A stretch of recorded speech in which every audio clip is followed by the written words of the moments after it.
Hi everyone, Matthew DeSantis here with NYRA Bets, here with another Breeders' Cup Classic Contender Spotlight, and this one is on one of the three Japanese entries in the race, Derma Sotogake. Now, before we get to this very intriguing horse who finished second in last year's Breeders' Cup Classic, want to make sure to remind you to press that like button and subscribe to the NYRA Bets YouTube channel. Subscribing is entirely free of cost, just notifies you when new videos are dropping on the channel. We have a lot coming up in terms of long shot plays for the Breeders' Cup, capping the card for Friday, and a separate episode for Saturday, as well as some great content that's already up here on trainers, contenders, and so much more. All right, listen, also want to remind you, make sure to play on NYRA Bets. If you go to NYRA Bets and download the app today, use promo code CUP25, you get up to a $200 deposit match bonus and a $25 free bet. So, great way to play the Breeders' Cup is on NYRA Bets. All right, listen, let's talk about Derma Sotogake. This is a horse that I absolutely loved last year going into the Kentucky Derby. I thought that would be the year that Japan finally broke through. He was so dominant in his UAE Derby leading up to that, going gate to wire, pulling away, and winning that race easily.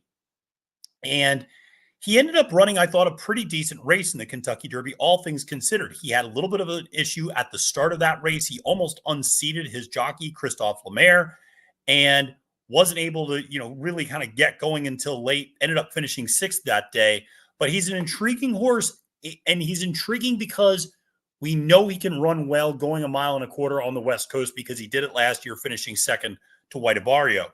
Now, that said, he has not won a race since the UAE Derby 2 years ago. That has been his high watermark in terms of victory.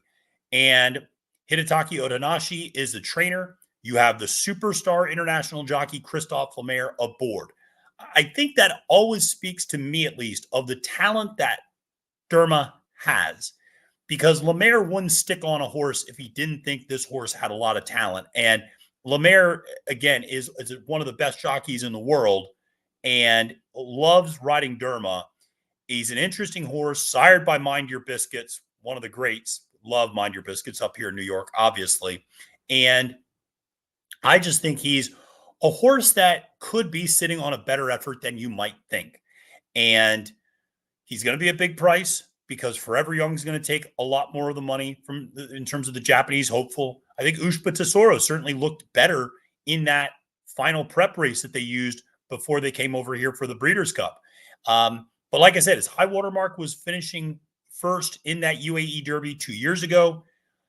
But then he goes to the Kentucky Derby after that, runs sixth in the Derby that day. Like I said, had some issues, almost unseated Lemaire at the start, was kind of further back, had to make a big run late, finished sixth, which was not bad, and was actually a pretty good run considering, because usually UAE Derby runners don't do particularly well. Forever Young, of course, this year almost won the Kentucky Derby, but historically, those have not been winning angles in terms of going from the UAE Derby to the Kentucky Derby. But here's the thing. Last year, after the Kentucky Derby, he goes back to Japan, and he's got some issues at different points, and he's not able to get a prep race in. They bring him back with no prep race to Santa Anita for the Breeders' Cup Classic, and he runs second in that race, which is just stunning to see this horse run second to White Barrio in that race and run a really good race late, too, and was making up a lot of ground and was showing the mile and a quarter was not an issue at all. I think based upon that, a lot of us assumed Derma was going to have a huge 2024, and that really hasn't panned out. He finished fifth in the Saudi Cup, which was not bad. And he was kind of closer than most in the rather strung out field, but finished behind Ushba and Senior Buscador and National Treasure and Saudi Crown that day. So, not quite able to measure up to that level of competition. And then in his prep race that he just ran, he didn't really run that well. Seemed like he certainly needed a race in him to be ready for the Breeders' Cup Classic. But he's a horse that when he breaks well has good early speed. He doesn't need the lead.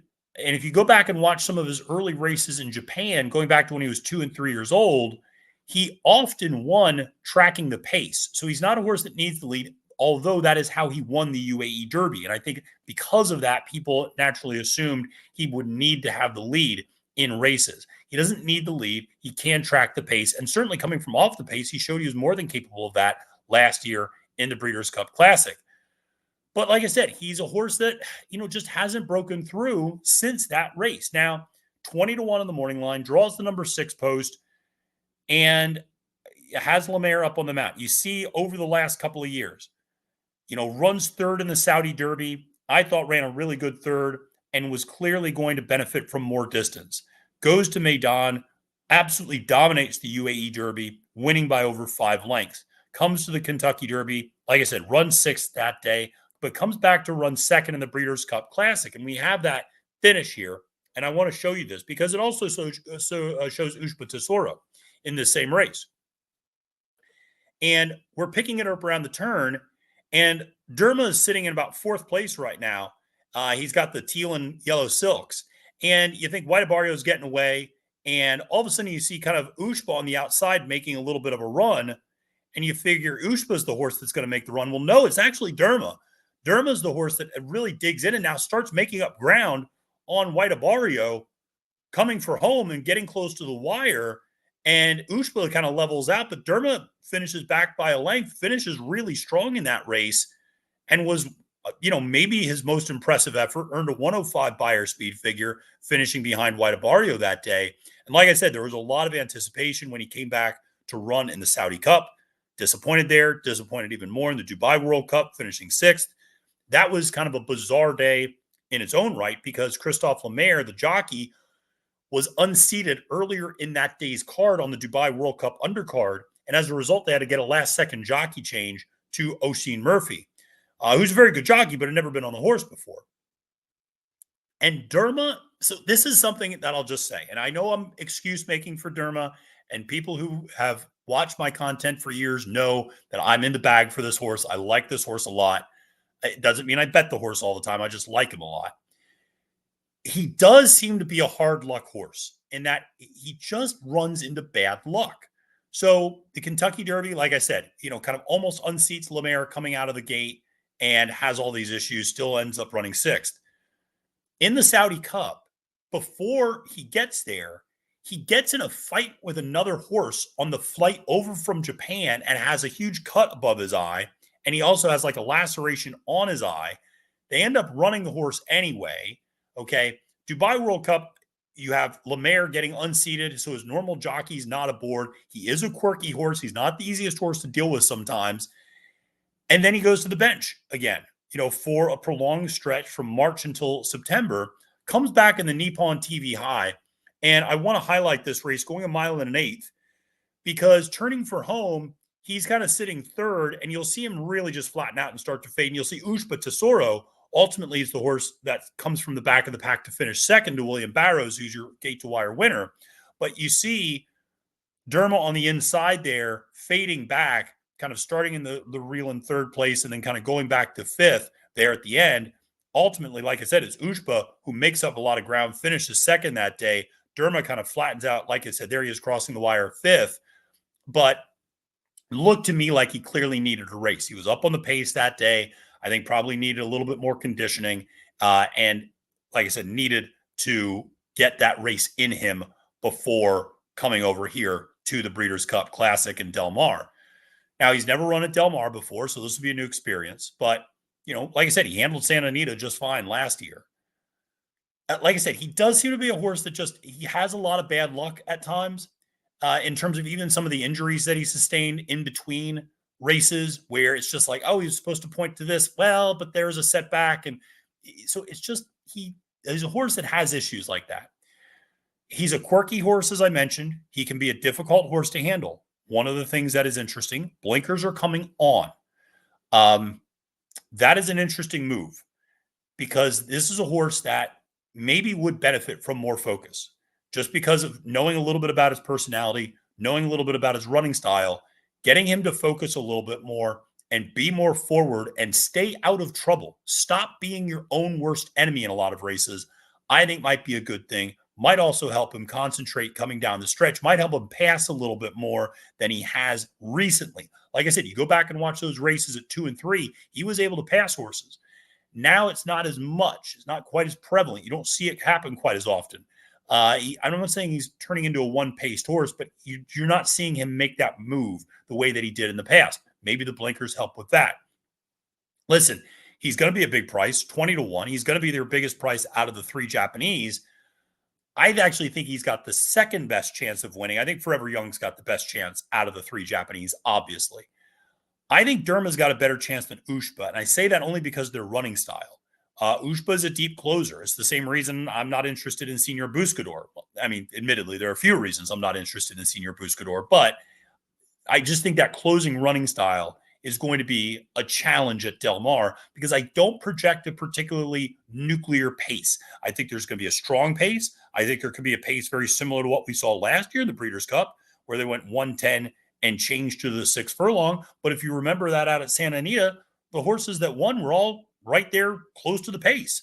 Yes, you saw deep closers making up ground late, but ultimately White Abario was tracking and stalking, and Derma was kind of tracking and stalking most of that trip. So your top two finishers were up near the pace in that race. So it didn't really collapse. I think it might even be a little bit slower at Del Mar than what we saw last year. And if that's the case, then you want a horse that's a little bit more forward. Derma is a little bit more battle tested. He's gone through these races before. He's shipped over here to the United States before. Obviously, Forever Young has as well. Ushba has as well. They're more experienced with this than maybe other Japanese horses in the past. And they know this routine a little bit better. Like I said, he's a horse that I do find myself making excuses for. I acknowledge that. And we all have a horse or two like that. But I think Derma's an interesting horse. I wouldn't feel good about including him in my horizontals because if you're going that deep and going to Derma Sotogake, I don't know how wide you're spreading in this particular race, but that might not be the wisest decision. He's more of a horse that I would place a spot bet on. He's more of a horse that I would include in an exacta key or a tri key and, use in different ways vertically in that regard. Maybe I decide, if I'm feeling particularly good, if he's looking particularly good in the paddock, maybe I decide to put a little bit of a win wager on him. But like I said, he's a horse I think is going to run better than his odds. He did last year in the Breeders' Cup Classic. I think he can again this year. But again, the key with him is just if everything goes all right, I think he can really show his best. And it's important to point out that Breeders' Cup Classic, things kind of went okay for him that day. He kind of got a good tracking trip. He got a good ride from Lemaire and turning for home. Guess what? He ends up running second despite not having run in 6 months. And I just thought that was, like I said, a really impressive effort that gives me some confidence that maybe he can refine that form here on Saturday at Del Mar in the Breeders' Cup Classic. Going to be a fascinating race for sure. Listen, appreciate you tuning in, watching this Breeders' Cup Spotlight of Derma Sotogake. Like I said, I think he's an interesting horse that's going to be a big price, one that I'll be including in my verticals for sure. Not as sure about the horizontals. All right. Listen, folks, hope you appreciated this, and thanks so much for liking and subscribing to the NYRA Bets YouTube channel. My name is Matthew DeSantis, wishing you a great and prosperous day at the races, and reminding you, friends, it's now post time.